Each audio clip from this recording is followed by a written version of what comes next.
Welcome to Built to Finish. I'm your host, Stephen Pivnik. Join me each week as we explore the journeys of audacious goal setters.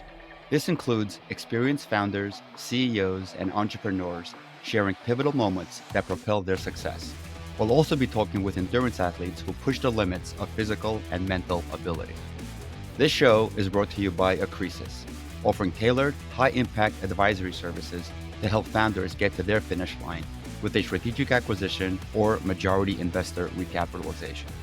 Let's get started. Welcome to another episode of Built to Finish. Today's guest is a serial entrepreneur who has successfully scaled the business, resulting in highly favorable exits for principals and investors. In his current position, his company has grown to encompass over 125 employees across 11 states. He is also a chiropractor with a doctorate from Parker College and a diplomat in urology from Cleveland Chiropractic College. Additionally, he is a former radio show host and a collegiate swimmer, showcasing his diverse talents and interests. He is currently serving as the CEO of Accurate Neuromonitoring, which he founded in 2007. Frank Gazzillo, welcome to the show. Thanks, Stephen. Appreciate you having me on. Oh, absolutely. This is going to be a great conversation. So you're in a fortunate position to have sold your company to a private equity firm, and you've stayed on to do additional acquisitions for them, a classic private equity type roll-up. Correct. Yeah, we did that in 2016. I'll give you a little touch of background. I started the company with two partners back in 07, March of 07. I was actually a chiropractor, and then I bought one chiropractic practice, then another practice. Then I started doing neurological diagnostic testing. I had a few businesses. I also did some ultrasound work. So I had a few businesses I wanted to, and I really wanted to run a bigger business. So sold those off and then started this business with two other partners in 07. We were in New Jersey. We grew through New Jersey into New York in 07, 08. We brought a small business in. So that was our first acquisition, which was great. We didn't quite know what we were doing, but we got through it, as every entrepreneur sort of does.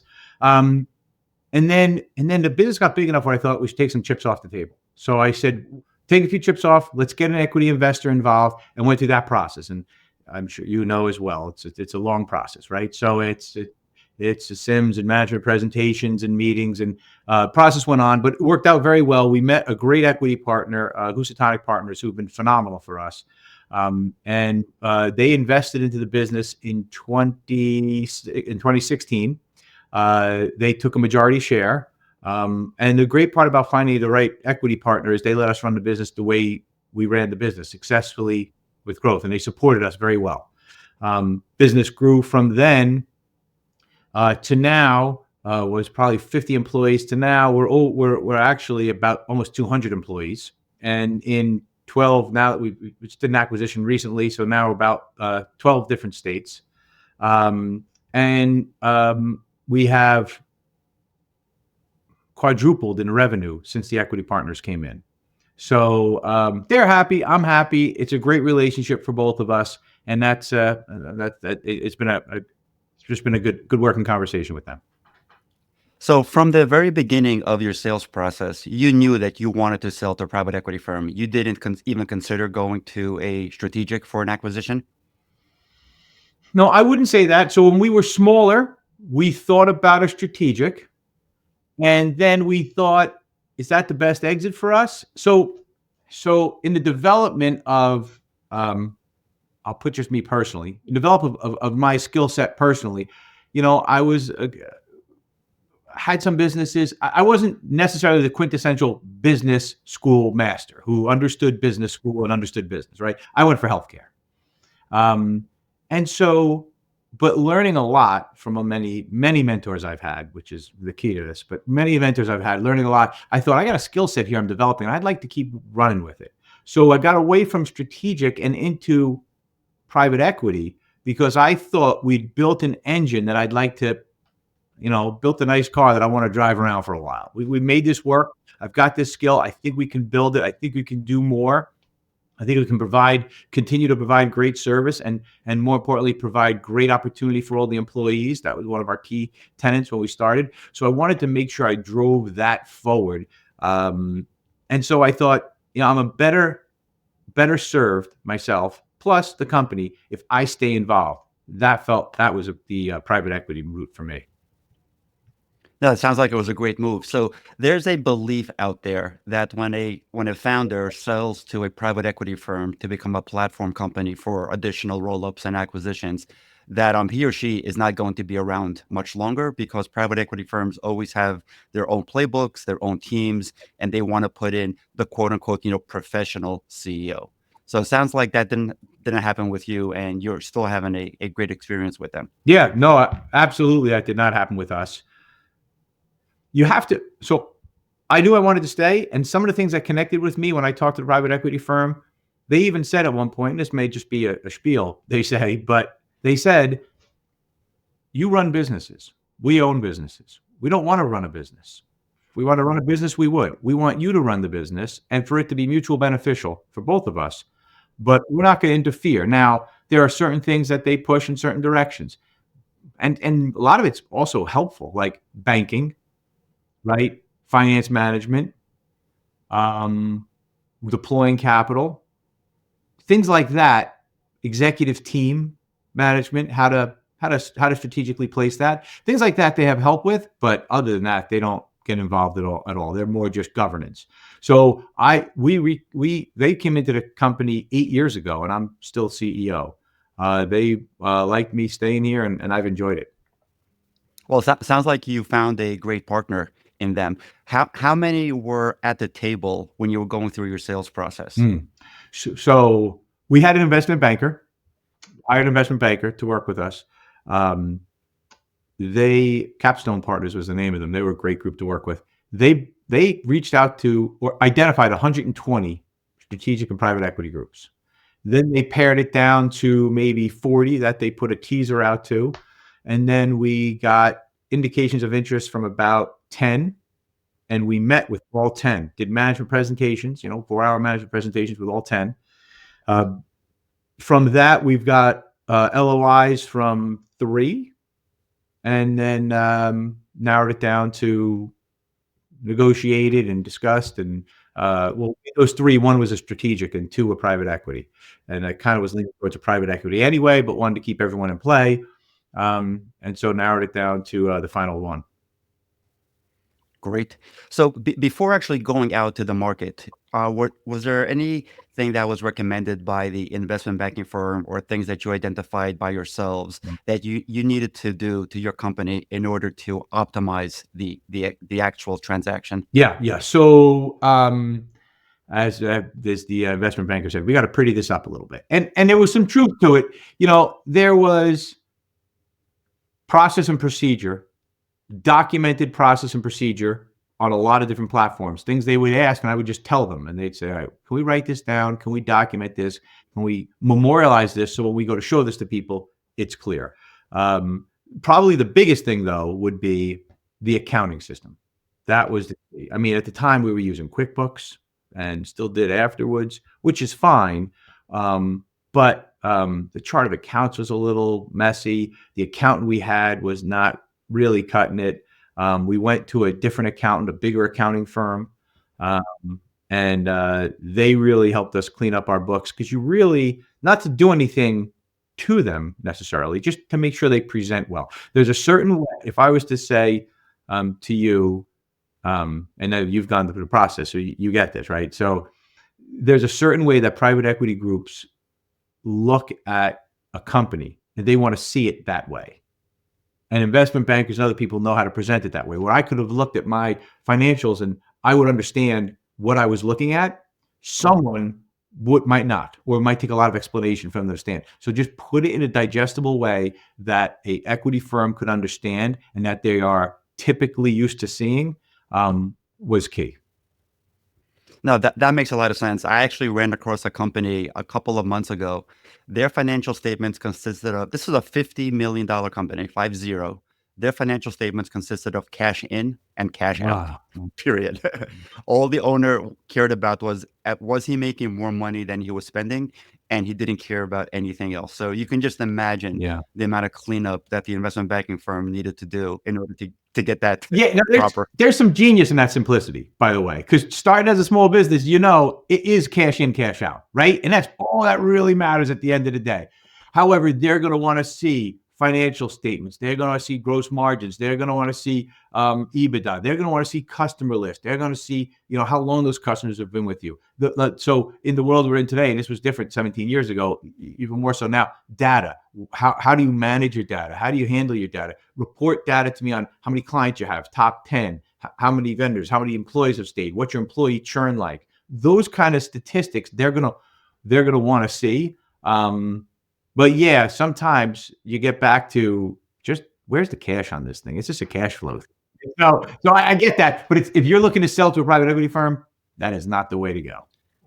Yeah, they're definitely going to want the private equity firms and other investors will definitely expect a certain level of sophistication.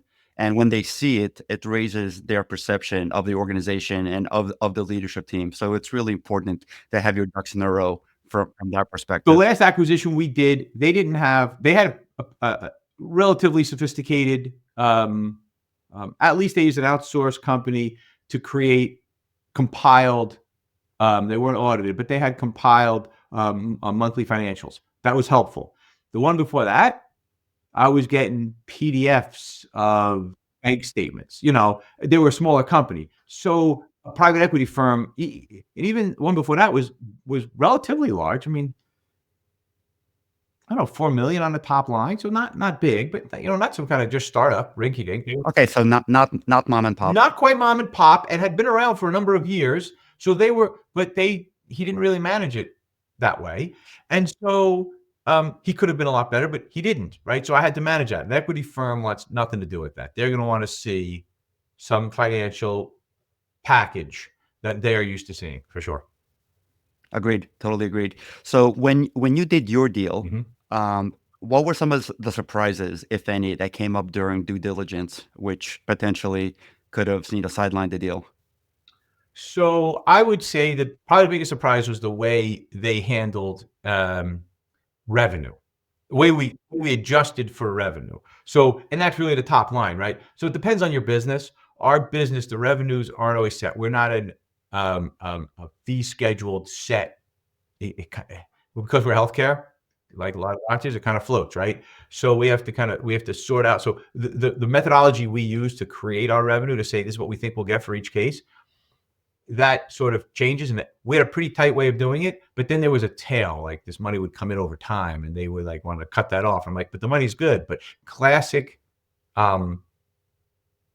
PE bank, it was really a bank issue.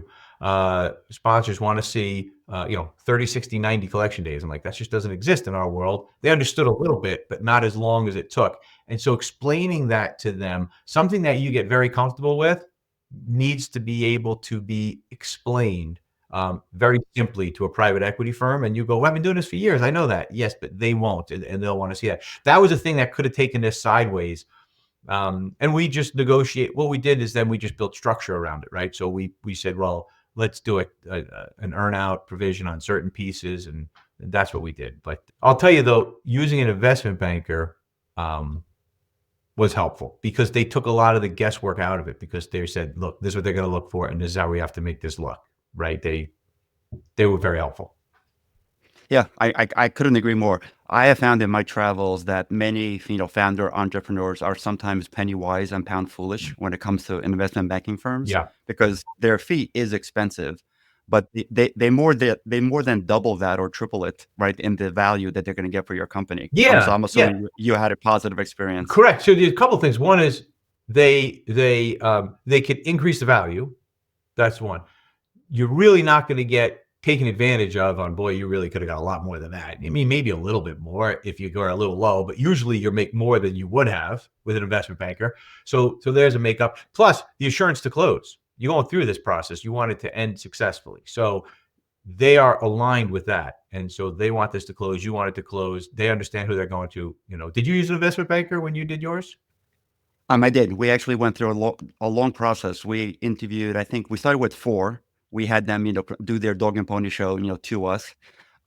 They interviewed us, obviously, then they all went away for about a month, and then they came back and presented how they were going to bring the company to market. And we went with the one that we felt was going to do the best job. They weren't the biggest, they weren't the smallest, but we ended up going with a company called Fairmount Partners out of I know them. Pennsylvania. Yes, that was the first group I ever met with. When I started the Really? business, guy, I was probably 2 years in. Eric, I forget the guy's name, but it was at a Fairmont. And he had, it was just an online advertisement. And I was like, sure, I want to know more. So I wound up having a call with him. And I said, I'm 2 years in. I don't know how long this is gonna go. I expect it to go on for years, and I'm not looking to sell now, but if I wanted to, what would that look like? What would I wanna see? If I came to you in 10 years and said, "I wanna sell my business," what would you want it to look like in order to say, "Ooh, that's what I'd love to get." So I had that in the back of my mind, not that I was doing anything specific to make that happen, but in the back of my mind, I always kept what he said. And I kind of drove to that direction as that was the plan ultimately. I never thought I would like inherit this down, as I was saying before, but wouldn't want to inherit this down to my kids, or I didn't think I would stay in this forever.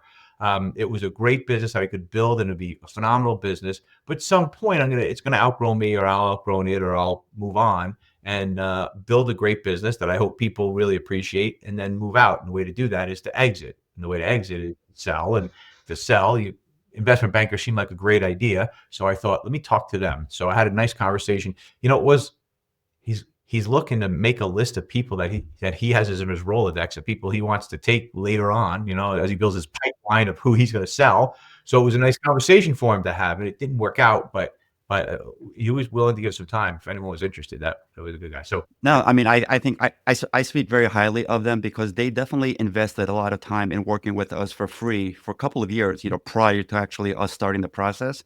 And I think any really good investment banker will do what you just said. right, They want to build their pipeline of potential deals for the future. So they will invest the time to make sure that, your company is, quote unquote, as pretty as possible absolutely. when it goes out. So now, as CEO of this, private equity roll up now, you've done 7 acquisitions.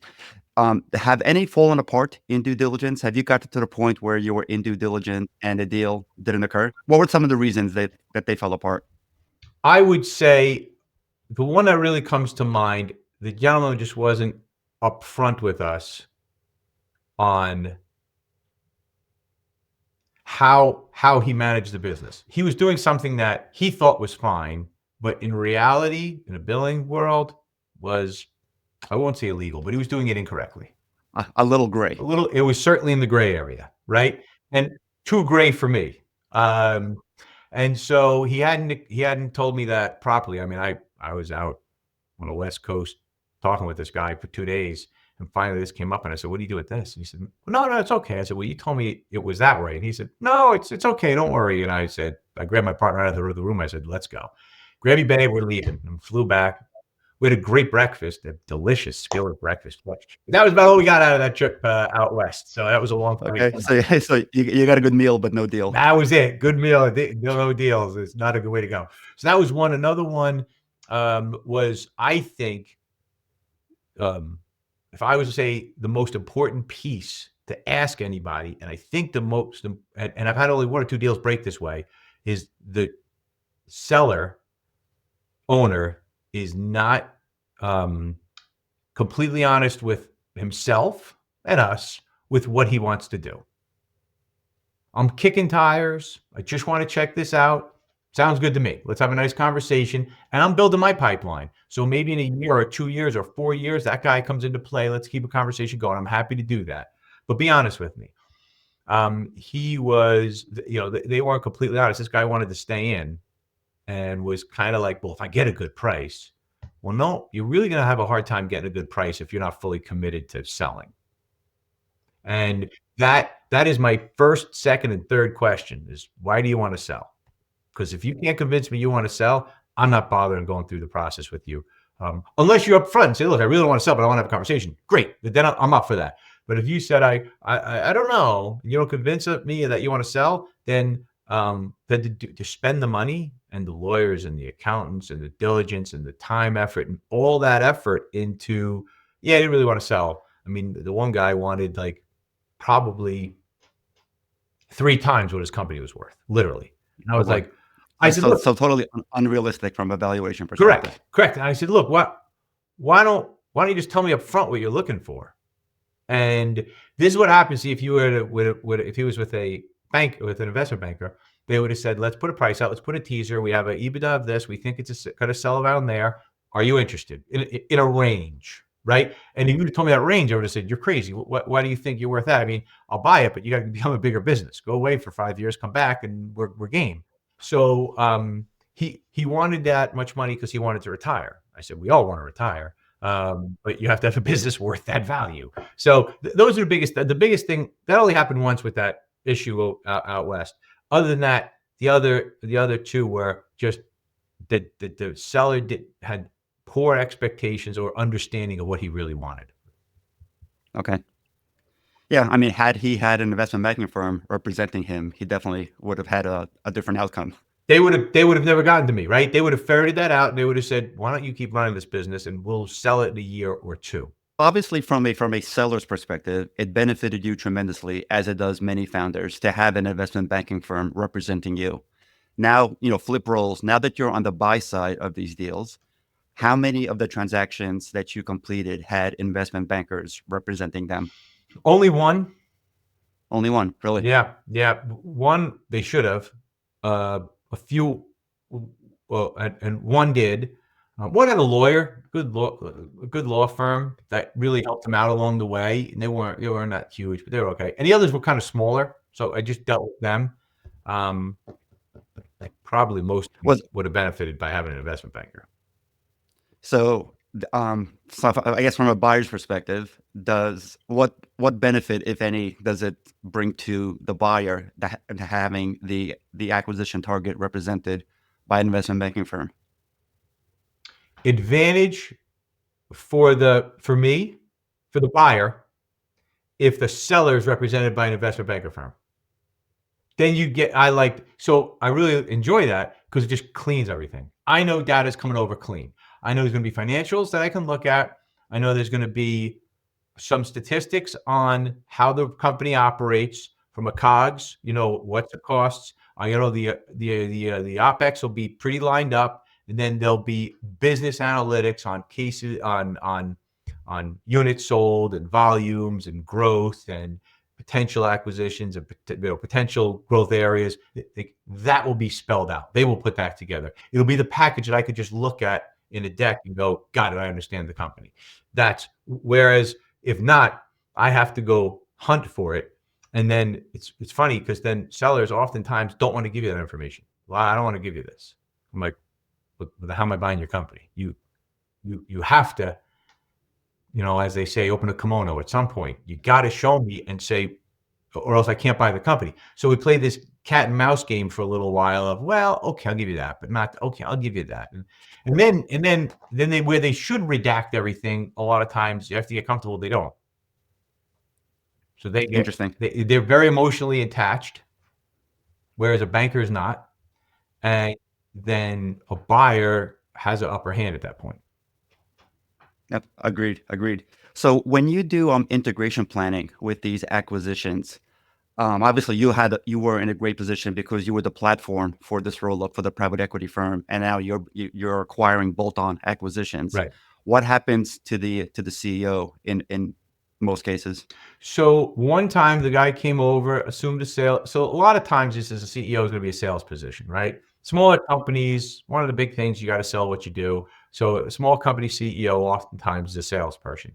So I'm one of the exceptions to the rules. I wasn't really our strong salesperson when we started the company, but typically they are. So putting them into a sales role, we bought this one company, one of the bigger ones we bought, and put him in a sales role. It didn't really work out. He kind of flamed out a bit, but that's fine. We just had a contract with him, and his contract expired. We just didn't invite him back, and we moved on. The gentleman, we hired him, and it's worked great. Last September, let's see, that deal in September, he stayed on as a salesperson, and he has done very well. That's been a year and a half, 2 Septembers ago, I should say. He's done very well as a salesperson. The other 4 or so just left. And that was upfront. I said, do you want to roll? That's again, part of why are you selling? What do you want to do after? Where are you going? How's this going to work out? Where do you want to land? And so almost more than half the time, just over half the time they left.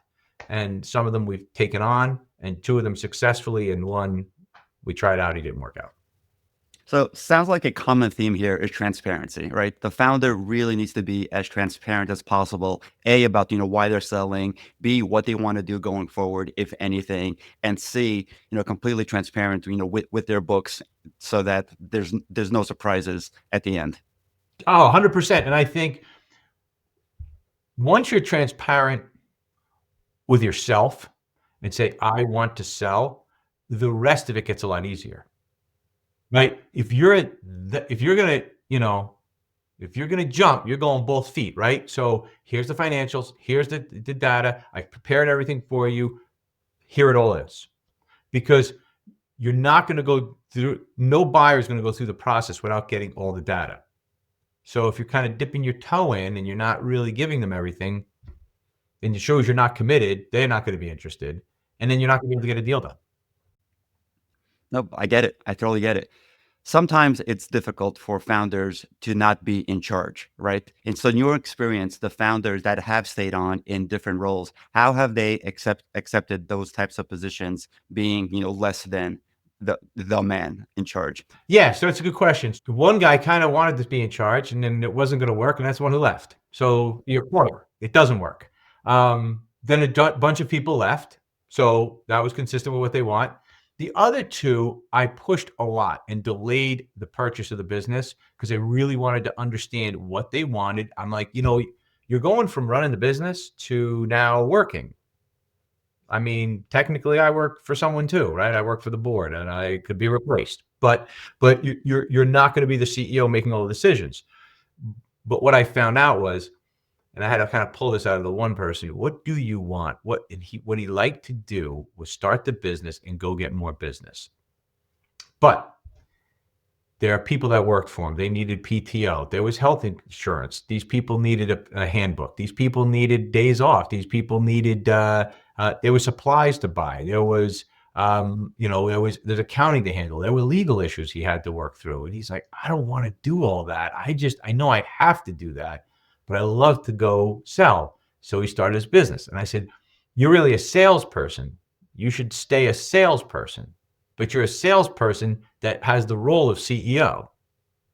And everyone thinks, well, I want to be that. Maybe, maybe not. Why don't you excel at what you're good at? Once I kind of saw that in him, I'm like, you would be good at that. Why don't we do that and take all this off you? All those headaches come away. You'll get a nice cash. You get a nice payday. You can sit in a nest, have a nice nest egg. You're still working. Come on board. We'll have you work with us, and we'll put you where you're good at. And he did, and he loves it, and it's worked really well. And it was financially very rewarding for him. He still does what he always liked to do, get more business, but he doesn't do all the headaches he doesn't want to do, which we do and do better. So his employees are actually happier now that they're ours because they're being managed properly. So I think that was probably a big win, kind of a big win for him and for us.